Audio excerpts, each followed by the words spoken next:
बोलो श्री कृष्ण भगवान की जय। भागवत गीता की जय।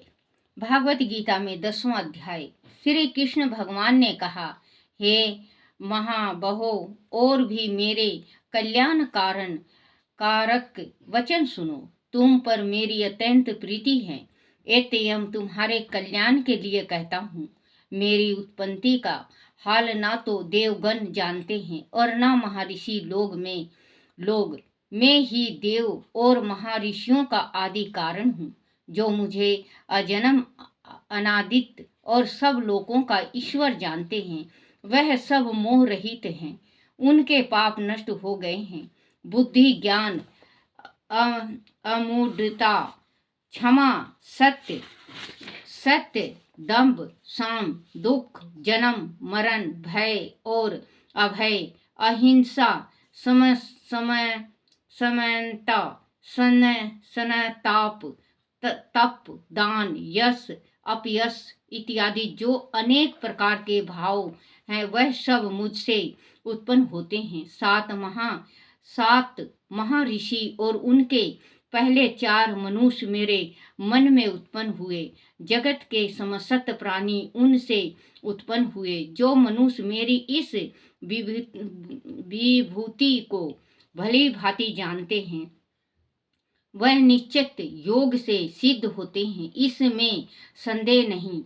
वह जानकर कि मैं ही सबका उत्पत्ति कारण हूँ और मुझमें ही से सबकी प्रवृत्ति होती है। विवेकी प्राणी मेरी उपासना करते हैं, वह सब मुझमें अपने चित्त और प्राणों को लगाकर एक दूसरे को समझाते हुए भजन करते सदा संतुष्ट और सुखी रहते हैं। चित्त को सावधान करके प्रीतिपूर्वक भजन करने वाले को मैं ऐसा बुद्धि योग देता हूँ, जिससे वह मुझे प्राप्त कर लेते हैं। उन पर अनुग्रह करके मैं उनकी बुद्धि में शीतल हो देवी पला मान देती मान ज्ञान से अज्ञान अमूल सांसारिक अंधकार का नाश करता हूँ। हे अर्जुन, ना कहा आप परम ब्रह्मा को परम धाम को हो, परम मंत्री, अचल और दीप पुरुष हो, आदि देव हो, अजन्म हो, सन्यासी हो। तुमको सब ऋषि, देव ऋषि नारद, असित देव यज्ञ और व्यास जी भी ऐसा कह गए हैं, और स्वयं तुम भी कह रहे हो। हे केशव, जो तुमने मुझसे कहा है सो सब मैं सत्य मानता हूँ। हे भगवान, देवताओं और दानव इन दोनों ने ही तुम्हारे रूप को नहीं जाना है।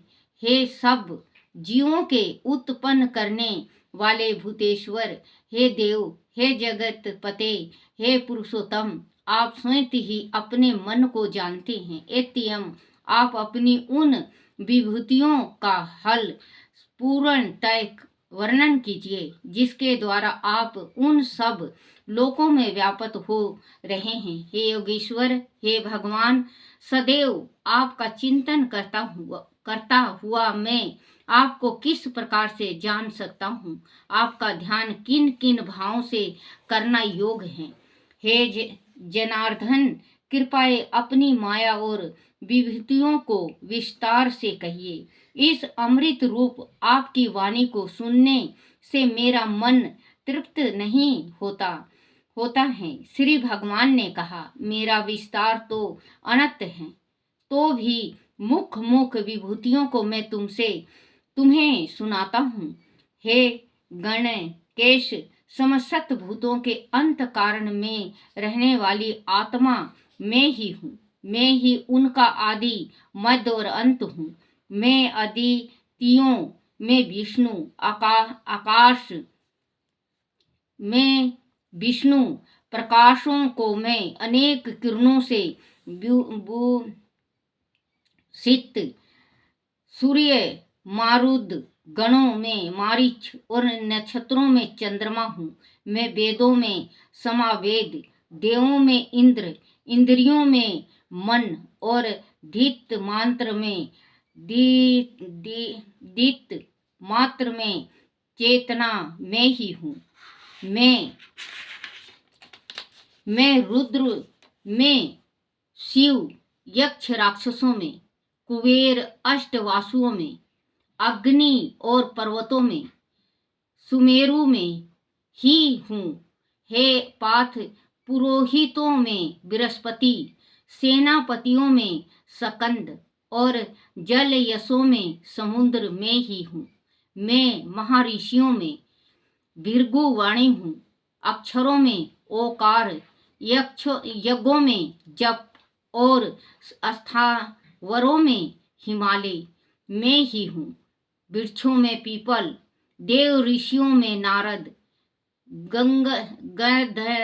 गंधर्वों में चित्ररथ, सिद्धियों में कपिल मुनि, वेदों में अमृत से उत्पन्न उच्च सर्वा, गजेंद्रों में ऐरावत और मनुष्यों में राजा में ही हूँ। शास्त्रों में ब्रज, कौओं में कामधेनु, प्रजा की उत्पत्ति करने वालों में कामदेव और सर्पों में वासुकी मैं ही हूँ। नागों में शेष नाग हूँ, जलचरों में वारुण, पितरों में आर्यमा और शासन करने वालों में यमराज में ही हूँ। दैत्यों में प्रहलाद, ग्रास करने वालों में काल, मृग में सिंह और पक्षियों में गरुड़ मैं ही हूँ। शुद्ध करने वालों में आयु, शस्त्रधारियों में राम, मछलियों में मैं मगर, नदियों में गंगा मैं ही हूँ। हे अर्जुन, मैं सब प्राणियों का आदि मध्य अंत, विद्याओं में आध्यात्म विद्या और वाद विवादों में वाद में ही हूँ। अक्षरों में ओकार, समासों में धुंध, अक्षय कोख और चार मुख वाला ब्रह्मा भी मैं ही हूँ।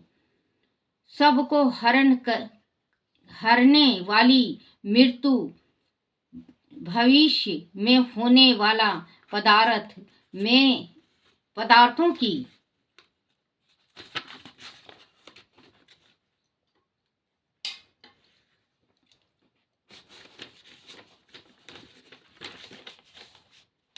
उत्पन्न स्त्रियों में कीर्ति, लक्ष्मी, वाणी, समिति, मेधा, धीति और क्षमा मैं ही हूँ।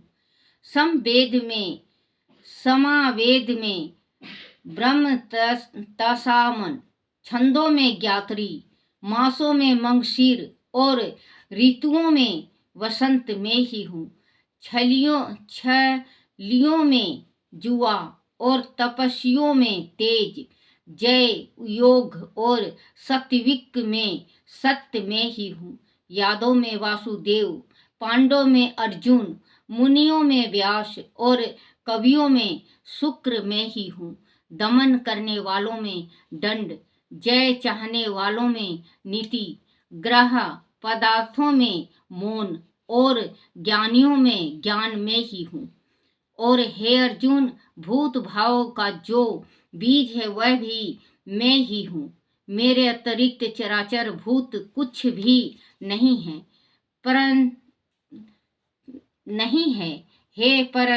परंतप मेरी दीप विभूतियों का अंत नहीं है। यह विभूतियों का विस्तार मैंने सक्ष में कहा है। जो वस्तु ऐश्वर्यवान, शोभामान और ऐश्वर्यवान है, उन्हें मेरे ही तेज के अंश से उत्पन्न हुआ जानो। अथवा हे अर्जुन, इस ज्ञान से तुमको क्या आयोजन है वही जान लो कि मैं अपने एक ही अंश से इस संपूर्ण जगत में व्यापक हूँ। बोलो श्री कृष्ण भगवान की जय हो। 10वां अध्याय का महात्म। श्री नारायण जी बोले, हे लक्ष्मी जी, अब 10वें अध्याय का महत्म कहता हूँ, तुम श्रवण करो। एक समय कैलाश पर्वत पर शिव पार्वती बैठे थे। एक हंस मेरे दर्शन को आया। वह हंस ब्रह्मा का वाहन था। ब्रह्मलोक में मानसरोवर को जाता था। उस मानसरोवर में सुंदर कमल के फूल थे। वह हंस एक कमल को लांघने लगा। उसकी परछाई कमल पर पड़ी। वह हंस अचेतन काला हो आकाश से गिर पड़ा। तब उसी समय उस मार्ग में मेरा एक गण आया। हंस को गिरा देखकर गण ने कहा, हे स्वामी, यह हंस आपके दर्शन को आया था। श्याम वरण होकर गिर पड़ा है। गण मेरी आज्ञा से हंस को ले आया।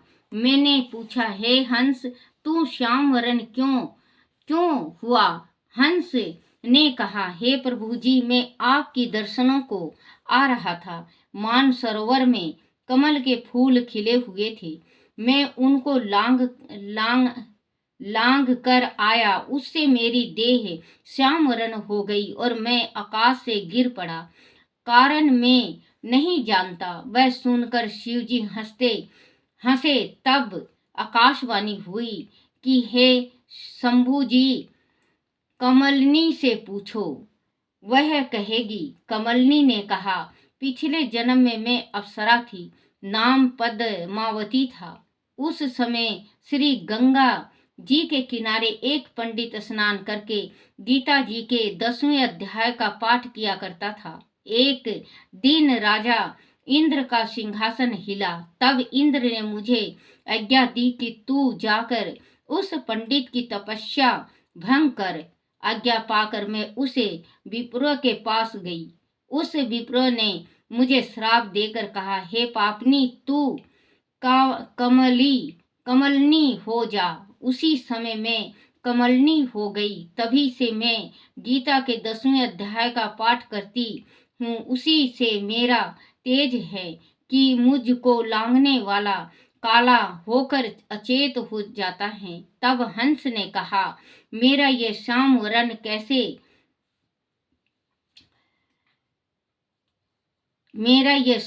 कैसे श्वेत वरण हो, और तूने इस कमल देह से छुटकारा कैसे दे पावे? तब कमलनी ने कहा, जब कोई भी गीता जी के 10वें अध्याय का पाठ सुनावेगा तब उद्धार होगा। तब उस पंडित ने सरोवर में स्नान कर शालिग्राम का पूजन कर 10वें अध्याय का पाठ किया। उस हंसनी और कमलनी ने सुना। तब उसका उद्धार तत्काल हुआ।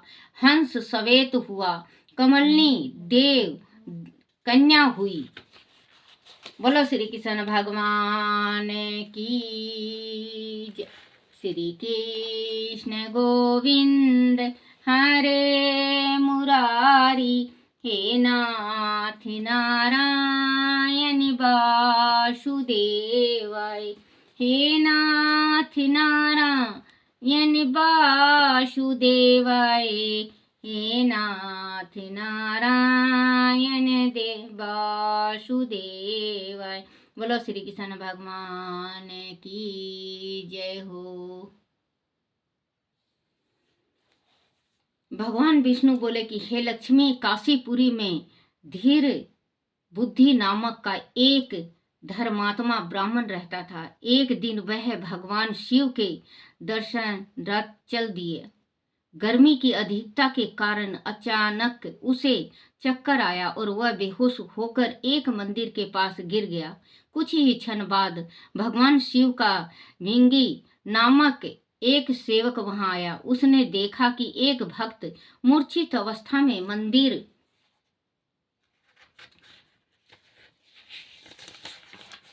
मंदिर के बाहर पड़ा है। उसने अंदर जाकर भगवान शिव से कहा तो वह मौन रहे। भिंगी ने जब दोबारा बाहर जाकर देखा तो वह ब्राह्मण मर चुका था। सेवक तुरंत ही भगवान शिव के पास गया और बोला कि हे भगवान, इस ब्राह्मण ने ऐसे कौन से पुण्य कर्म किए हैं जिसके फल स्वरूप इसने पुण्य नगरी काशी में आकर प्राण त्यागे हैं। मृत्यु से पूर्व इसने संतों के दर्शन किए होंगे। आज एकादशी का दिन है। कहते हैं कि इस दिन कम से कम एक समय अन्न का त्याग करना चाहिए। हे भगवान, इसका वह पुण्य कर्म मुझे बतलाइए जो अंतिम समय में इसे यह ले आया। तब महादेव ने कहा कि हे भिंगी, मैं इस ब्राह्मण के पिछले जन्म की कथा तुम्हें विस्तार से सुनाता हूँ। एक समय की बात है कि मैं पार्वती के साथ कैलाश पर्वत पर बैठा था। हमारे अन्य सेवक भी हमारे पास थे। तभी फुलवारी की शोभा देख रहे थे।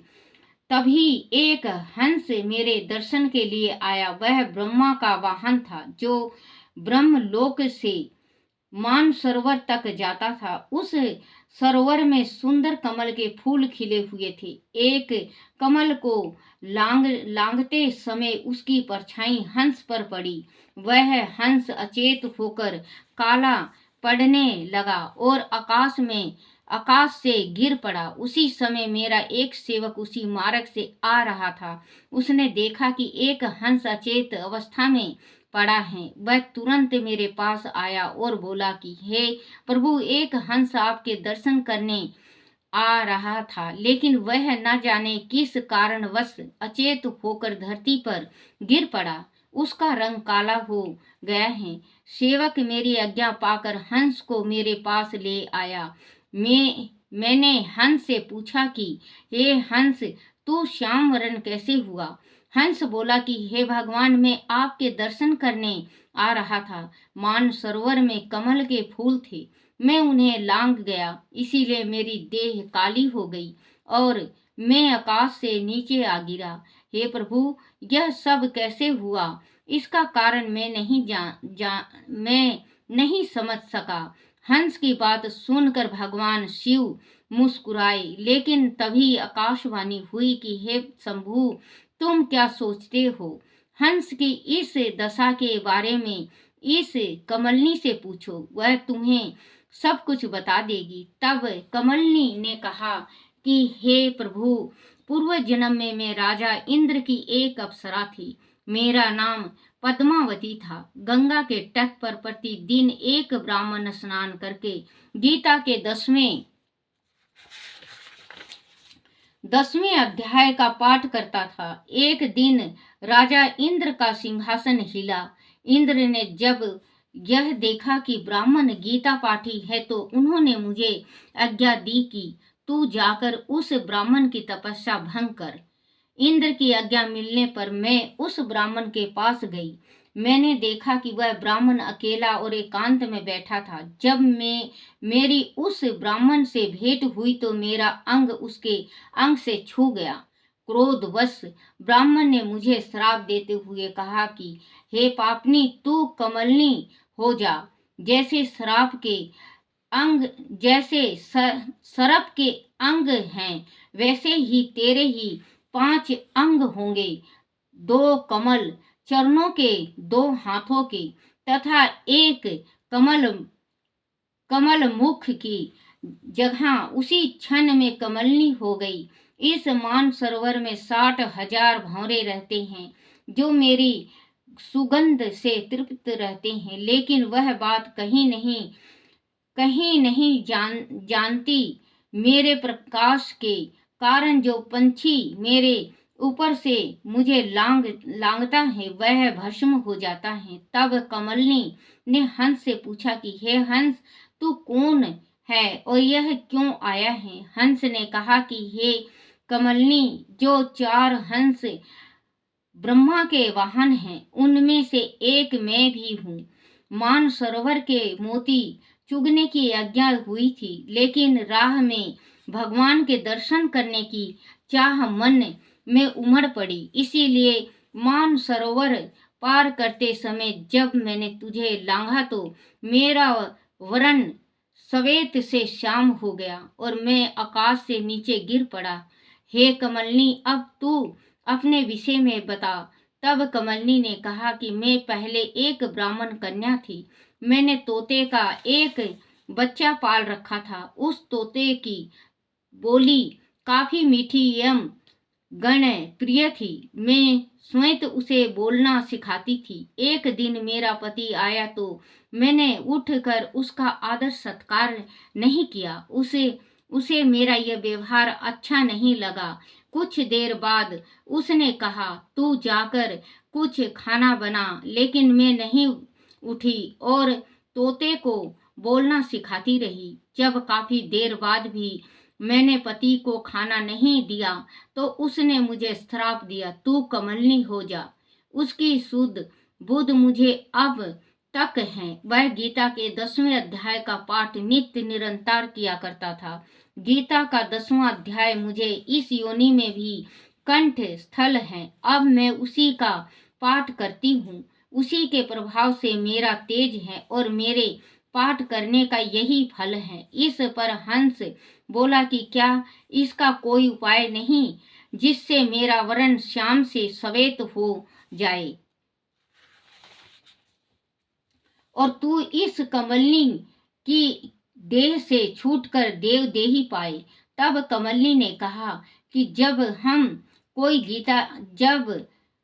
हमें कोई गीता के 10वें अध्याय का पाठ सुनाएगा तभी हमारा उद्धार संभव है। दोनों का वार्तालाप समाप्त होते ही एक ब्राह्मण वहां आया और उसने सरोवर में स्नान करके शालिग्राम का पूजन किया।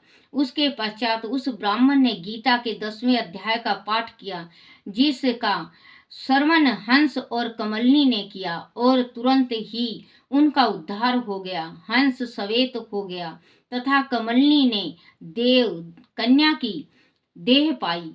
दोनों ने ब्राह्मण को नमस्कार करने के बाद कहा कि तुम धन्य हो जो हमें गीता के 10वें अध्याय का पाठ श्रवण कराकर हमारा कल्याण किया। ब्राह्मण ने उन्हें आशीर्वाद दिया जिससे वह दोनों देवलोक को प्राप्त हुए। भगवान विष्णु ने कहा कि हे लक्ष्मी, गीता के 10वें अध्याय के श्रवण मात्र से ही प्राणी को चारों धामों का फल प्राप्त होता है। बोलो श्री कृष्ण भगवान की जय हो। श्री कृष्ण गोविंद हरे मुरारी, हे नाथ नारायण वासुदेवाय, हे नाथ नारायण वासुदेवाय, हे नाथ नारायण वासुदेवाय। बोलो श्री कृष्ण भगवान की जय हो। अपने अपने माता पिता की जय हो। बच्चों, मैं आज 3 बजे शाम को आँख दिखाने जाऊंगी। शायद आज मेरे आँख का ऑपरेशन भी हो जाएगा।